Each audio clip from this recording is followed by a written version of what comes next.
अमेरिकी फेड की मीटिंग में ब्याज दरों को लेकर कोई फैसला नहीं हुआ।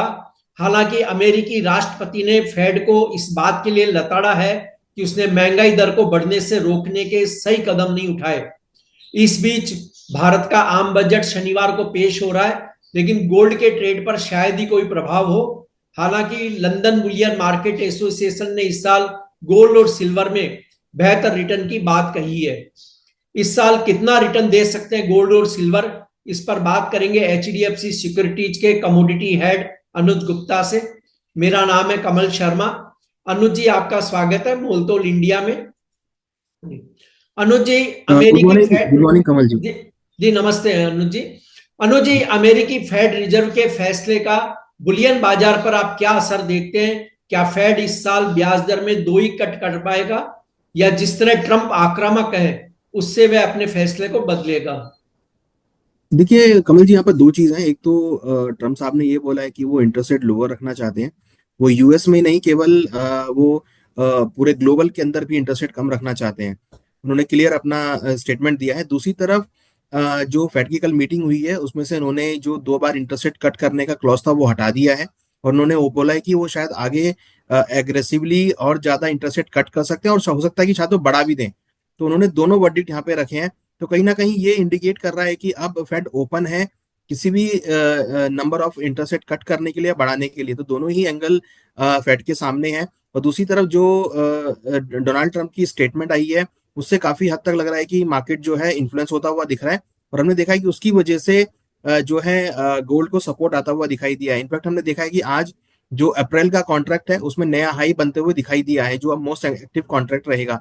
तो कहीं ना कहीं अगर आप देखेंगे तो जो फेड के इंटरेस्ट रेट के डिसीजन आए हैं उससे काफी हद तक गोल्ड को सपोर्ट मिला है। जी। और आने वाले दिनों में इन नीतियों का क्या असर आप देखते हैं?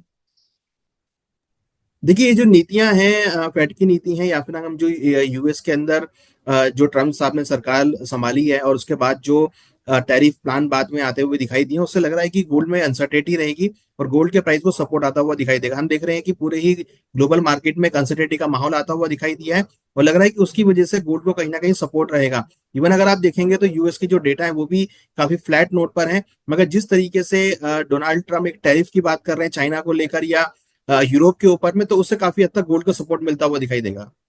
जी। और अनुज जी, लंदन बुलियन मार्केट एसोसिएशन ने अपनी ताजा रिपोर्ट में गोल्ड में 15% से थोड़ा सा कम रिटर्न मिलने की बात कही है इस साल के लिए। आप क्या मानते हैं कि एक इन्वेस्टर को गोल्ड में कितना रिटर्न मिल पाएगा?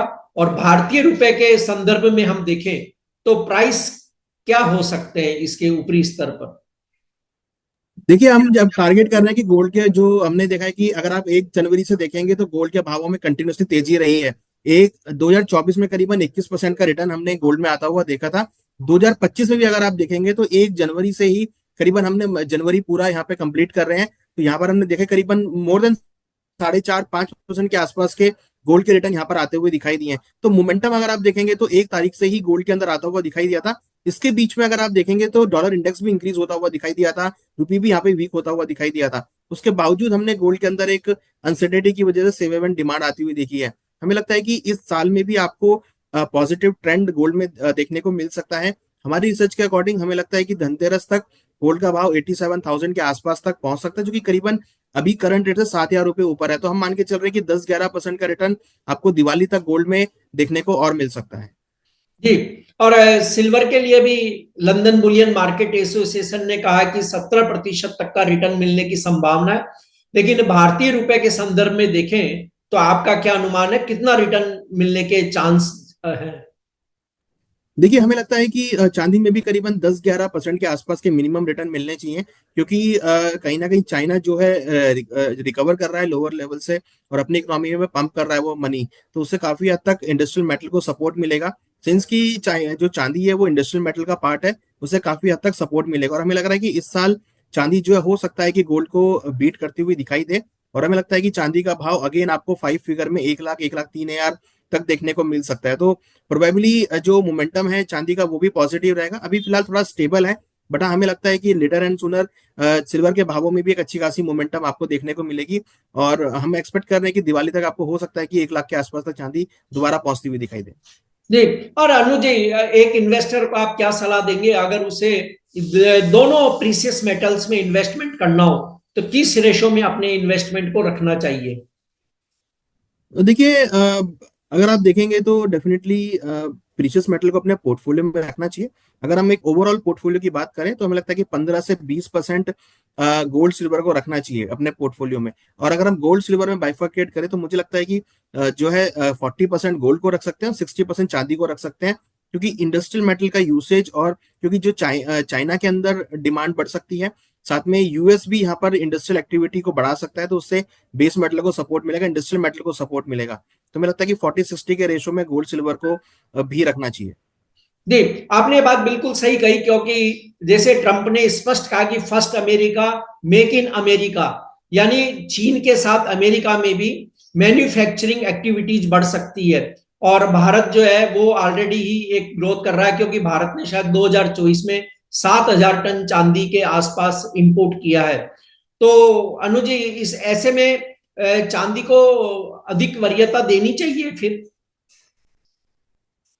देखिए बिल्कुल चांदी को देनी चाहिए, क्योंकि देखिए इंडस्ट्रियल अगर एक्टिविटी बढ़ती है, इंडस्ट्रियल यूसेज बढ़ता है, तो डेफिनेटली उसका इम्पैक्ट भावों पे रहेगा। तो मुझे लगता है कि चांदी को सबसे ज्यादा बेनिफिट मिलेगा, क्योंकि अगर गोल्ड बढ़ेगा तो उसके टैंडम में तो चांदी बढ़ेगी ही, बट अगर इंडस्ट्रियल मेटल बढ़ेंगे तो उससे फिर और एक अच्छा रनअप सिल्वर को मिलेगा।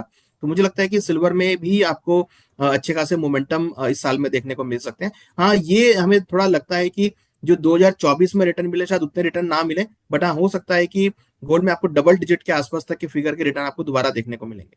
जी। अनुज, शॉर्ट टर्म की हम बात कर ले, क्योंकि देखिए शनिवार को बजट है। तो शॉर्ट टर्म की अगर बात कर ले तो गोल्ड सिल्वर किस प्राइस रेंज में ट्रेड कर सकते हैं?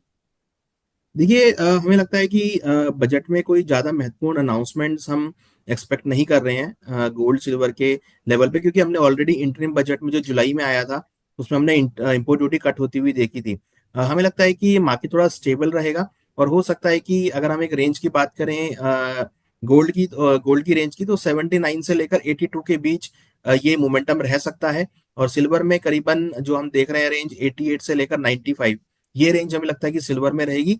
तो ज्यादा वॉलिडिटी एक्सपेक्ट नहीं कर रहे हैं, क्योंकि ज्यादा अनाउंसमेंट हम कुछ नहीं मान रहे हैं कि कुछ बजट में देखने को मिलेगी।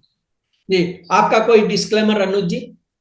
देखिए यहाँ पर हमने जो भी डिस्कस किया है वो नॉलेज के लिए, अवेयरनेस के लिए है। इसमें हमारी कोई पर्सनल पोजीशन नहीं है। अपनी पोजीशन लेने से पहले अपने सलाहकार से जरूर डिस्कस करें। जी, बहुत बहुत धन्यवाद। शुक्रिया अनुज जी आपका।